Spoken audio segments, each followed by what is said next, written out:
everyone, welcome back to my channel. Hi. Oh yeah. I wanted to bring you guys along to show you exactly how you can do shiplap wall on a budget and just be resourceful with the things that you have in your house. Look just as good. So yeah, let's go and get into it. Well, today we're going to do an in-house project for a birthday present for my wife. We're going to take a 5 inch by 4 foot. What is this? Tongue and groove old hardwood floor that's just outdated and something that I ain't going to use on the floor anymore. We're going to take it and we're going to run it around these walls. We're going to prep our walls first, measure, make sure we have enough materials. And we're going to go in here and we're going to make it look fancy. You need your supplies. Make sure you measure for overage, about 5% over. You need just a little level, speed square. Show it, baby. Something to mark your edges. A tape measure is always handy. That'll help. I'll be careful. I'm gonna use a 2-inch brad nailer and some liquid nails to bond them to the wall. Okay. And we're gonna have my little helper help me do all the hard cuts. But anyway, it's just a quick project. Hopefully it'll just take me about a couple hours, so maybe not even. So I'm thinking about painting this white afterwards, but I'm gonna see because it looks so pretty. Well, it's a natural wood on the back. Maybe like a whitewash. Anything will work. Anything that's wood, even old pallets, things like that, depending on your style. So this is prepping the wall. He's gonna take off anything that would make the surface uneven. Hit your nail, hit it.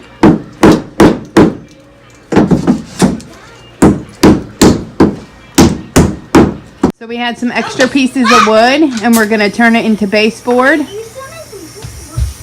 So he measured and cut them and now he's nailing them in.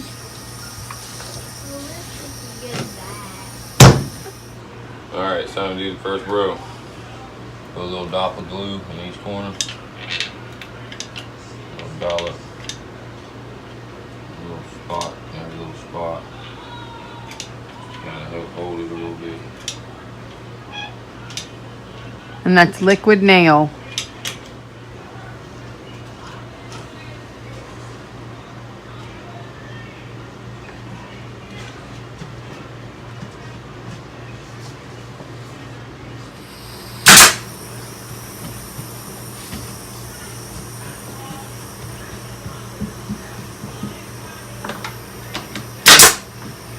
Trying to find the stud.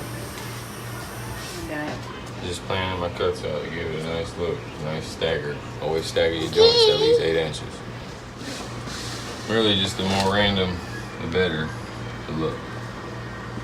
If you try to make like stair steps and stuff like that, I mean, it works. It's just it gives it less of an appeal. It looks more busy. Stagger from head seam to head seam. This one's about 24 inches apart. I'm about to throw a couple up there to stagger it off some more. Like this one, that's about 8 inches.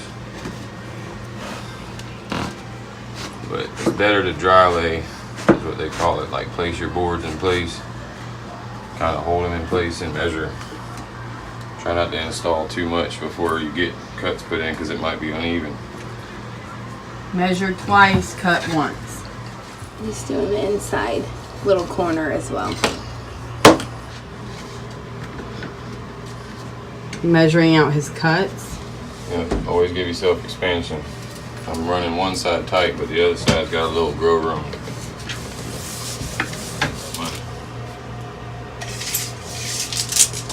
Mark up. And we'll measure from end to end. And remember about expansion on the edge. You got 37.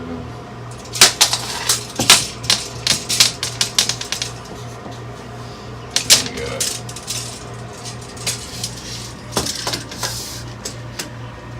11 and 5/8 on my big. It's a little bigger than 11 5/8. And then 33 big. What I mean by big is it's on the big side of 33. If it was small, it'd be an S. feels on the small side of the 33. Alright, so now we got our cut marks. I could have drew lines, but I'm pretty good at remembering where things go, especially if you leave your grid down. Yeah. Make sure you measure the right direction. There's another way to do this. You can flip the board over and hold it upside down and backward like that and make your mark, but on this project we're going to measure. Just makes it a little more sophisticated, precise.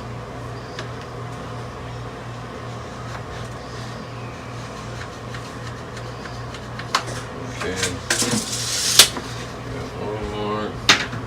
You always mark your bottom first, going away. And then when you cut, you'll cut this piece, then you'll cut this piece, and then you'll cut this piece. And that'll be your last piece to start with. So it's always good to mark your pieces in order. That way everything lines up and it's a little faster. And with the remainder of the board, we use that for starters. So no waste. Well, as little waste as possible.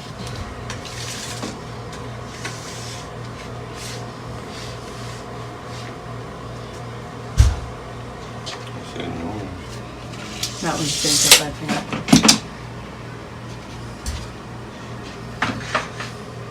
Always cut when you're using a chop saw or any kind of saw. Always cut on the right side of the line. Don't cut the line off. You gotta leave that little hairline just to make sure you know where you're cutting. Be careful, it's a chop saw. It will cut you if you don't play nice. Okay, if you can come here, camera. Take a look at this X. See how that's the side I don't need. I'm gonna line that up where I need it.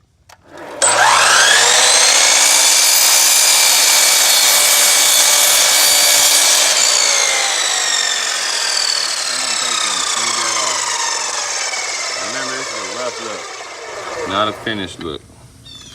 You want it to look rustic. Nowadays, everybody loves rustic. The more rustic, the better.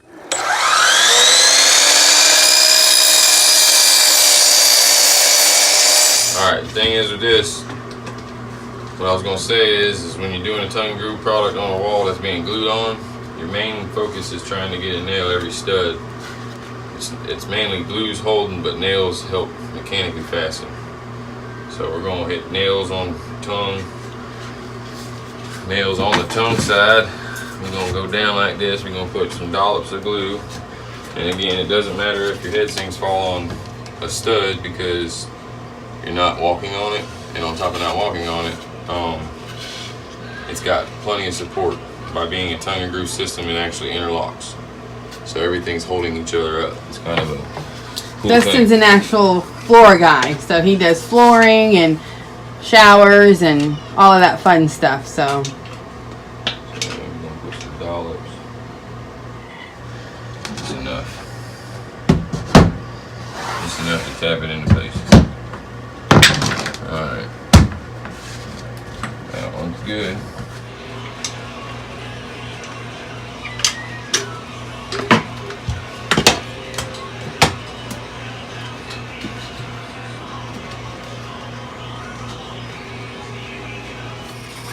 Alright, so right in the tongue. And make sure you hit it at an angle, because if you don't, guess what? The next row won't go in.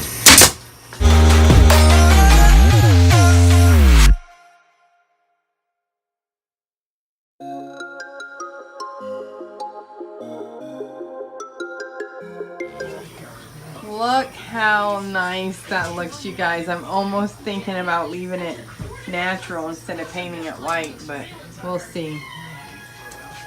It has all of the like cool knots in it. I love it. Don't touch the wires. Don't touch the wires. It's not good. We're trying to measure right around the edge of this box. Okay, let's see how you do it. Literally right on the edge of it.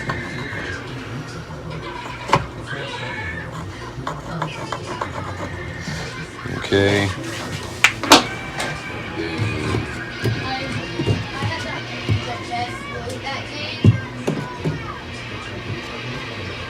Get this one good because you want that. This is gonna set flush on the wood now.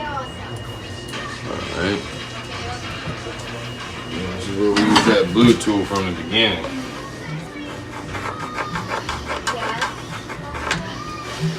But I don't have that. Alright, since we got that mark, now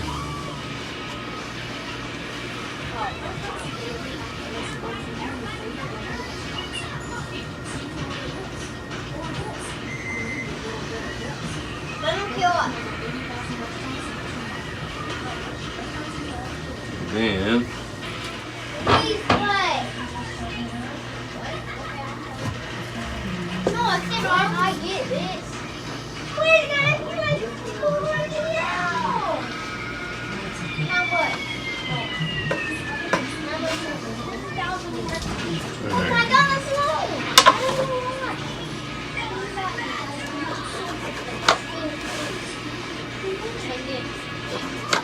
yeah, anytime you do any kind of thing around an outlet, you're gonna have to get longer screws because you're adding depth.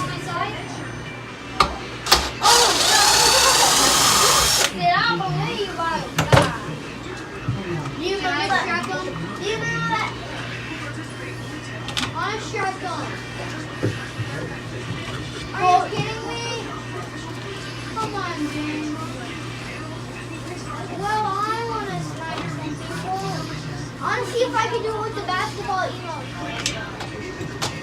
See how the little melt thing flipped over? Yeah. That's the way it's supposed to look.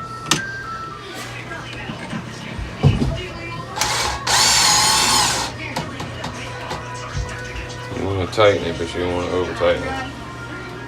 Over tightening it causes that little plastic piece right there to go inside the cover. No, go this way. See, it's almost too deep already, but you gotta be careful Oh putting my these God, on it was fine. because you'll crack them. Easily. No, we When you mess with electrical, it's better that you turn off the power. But today we didn't. As long as you don't touch them things on the edges, you'll be alright. All right, we're putting in, well, the second to the last piece, babe, right? Yeah. This is the big piece, though. This is the... Tell them again.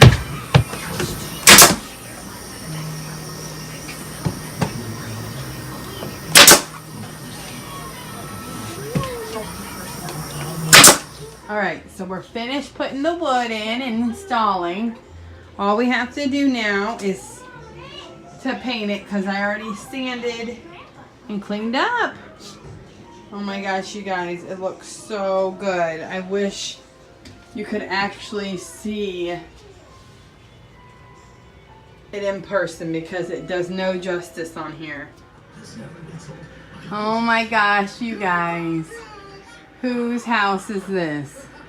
It looks so nice. I love it. It's definitely become my favorite room from the worst.